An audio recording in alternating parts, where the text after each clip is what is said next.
It's great! It's okay. It's boring. It sucks.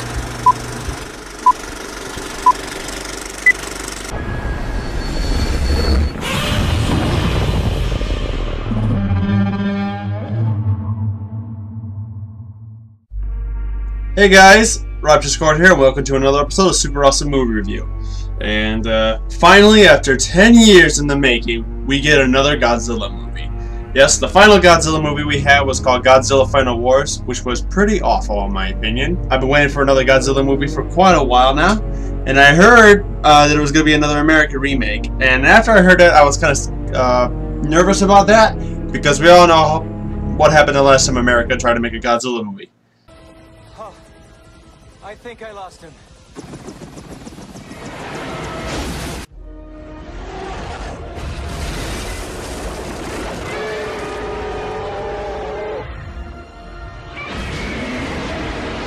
Fuck Hollywood.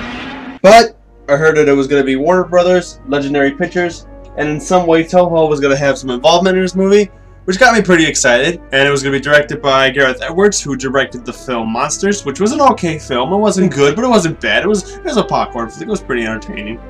It was going to star Bryan Cranston, Aaron Taylor Johnson, Elizabeth Olsen, Ken Watanabe, Sally Hawkins, who I really love.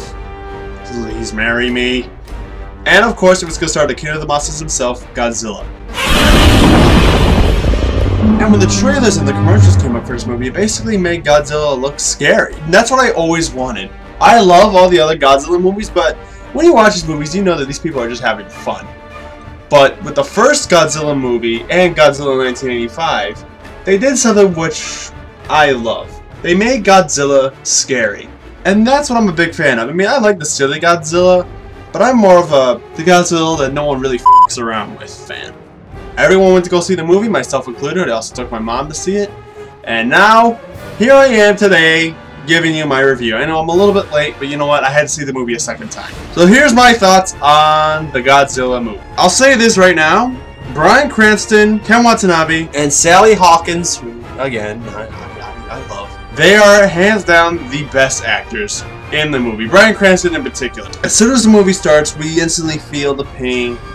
And we get Bryan Cranston's character. We understand what he's going through. And Ken Watanabe, who is basically good in anything he's in. Oh, and Godzilla has a great cameo too. Wait, what was that? Cameo? Yeah, cameo. Godzilla doesn't show up until the first hour of the film. And he's only there for like 4 or 5 scenes. I know the film was mostly about the humans. I get that. But fuck that. If I'm going to a Godzilla movie, I'm going to see Godzilla. That's one of the biggest complaints you hear right now, and it's a logical complaint. What this film reminds me of is The Dark Knight Rises. There was barely any Batman in The Dark Knight Rises, and when I go to a Batman movie, I expect to see Batman, not a beat-up Bruce Wayne. That's just boring. And when I go to a Godzilla movie, I expect to see Godzilla, not Aaron Taylor Johnson, who I like as an actor, but his performance in this movie is as wooden as Daniel Radcliffe at his worst. But when I got out of the movie theater, as well as everyone else, we just could not believe how much Godzilla wasn't in the movie. And I came up with this idea. If I directed Godzilla, I wouldn't advertise it as a Godzilla movie. Hell, I wouldn't even show Godzilla in the trailer. Maybe I'll show like a hint or two, like maybe you see his tail or something like that, or maybe hear a roar, like the ending roar, you know, this part. I would show that part, but I would mostly show Muto. And I wouldn't call it Godzilla, obviously. I would call it us versus them. You know, I'm not the best guy to title movies, but that is basically the idea of what I would call a film. And just imagine when people go see the movie, and then the king of the monsters show up, just imagine the shock and the scream of excitement you would hear in the theater. It will be all over the news. It will be over geek news like, spoilers, don't click here. Oh my god, Godzilla was in Us versus Them. Holy shit, he's back. King of the Monsters back, man. Holy crap. I guarantee you, if that's how the movie went, no one would complain that Godzilla wasn't in the movie so much. Because it wasn't even advertised as a Godzilla movie. But, because they called the movie Godzilla, and because it was advertised as a Godzilla movie, it's a logical complaint. So, I'm one of those people who say, yeah, that's kind of stupid that Godzilla wasn't really in Godzilla that much.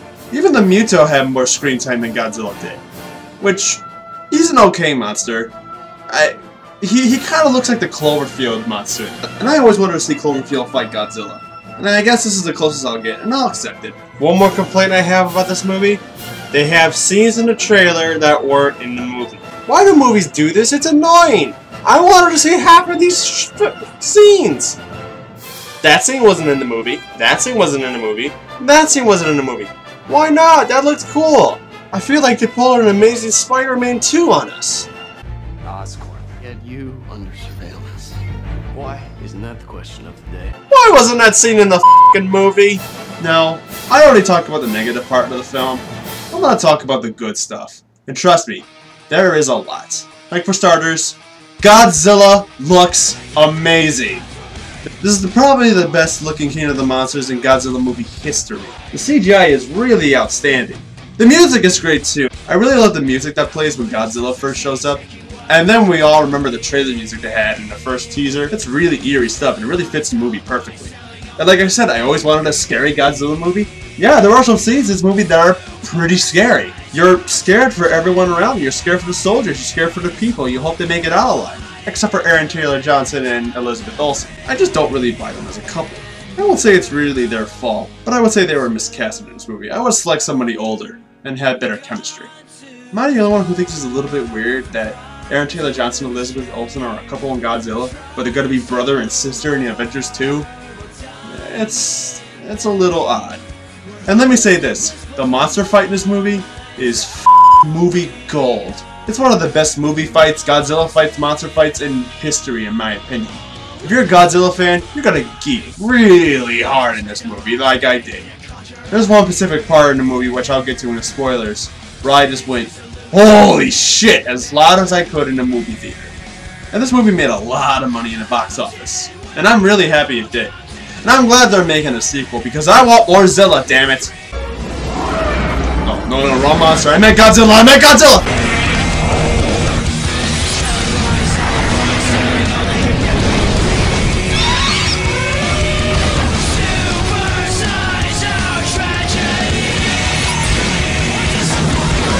Oh, thank God. Alright, now this is the part where I'm going to talk about the spoilers. So if you have not seen Godzilla yet, which I don't know who hasn't yet, please click this annotation right here in the top of the screen. It will take you to the ratings part of the video, which is the ending.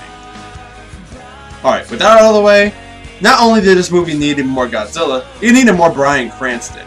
He died way too quickly in the movie. I wanted to see him react to Godzilla. How he would react when he sees the monster. What he would say to his kid. How would it affect the story. That's what I really wanted. But his death was sad, but I thought it was a little too quick. Something killed my wife. And I have a right to know! Oh, and the way Godzilla kills Muto in this movie, best death ever!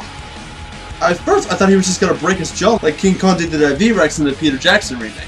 Nope, he adds insult to injury, and he breathes atomic fire all up in his mouth. Oh, shit! And his head came out, too! Oh, damn! Everyone went, oh, shit! In the movie theater. Ah, it was great! And I think it's very interesting that they made Godzilla a good guy in this movie. After Godzilla 1985 came along, the rest of the Godzilla movie just made him kind of a bad guy. But while the film was playing, I realized something. Godzilla is not really attacking humans. There's one scene where he crosses a bridge, but he doesn't really attack the people per se. Hell, he even blocked some of the missiles before it hit people. I'm not sure if that was intentional or not, but Godzilla is here to, in a way, help us. And I'm interested to see how they're going to take this change in the sequel. And I hope it comes soon, because I really want a sequel to this movie. I want more Godzilla, damn it.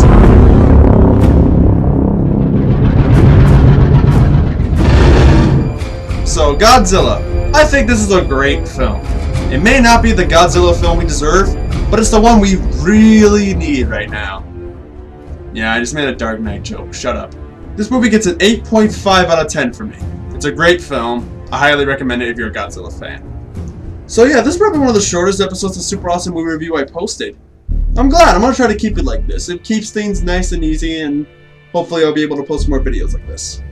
Anyway, if you guys saw Godzilla, leave in the comments below what you thought of it. Do you think this film needed more Godzilla, or do you think it was perfect the way it was? Let me know in the comment section below, and I will see you guys in the next episode of Super Awesome Movie Review.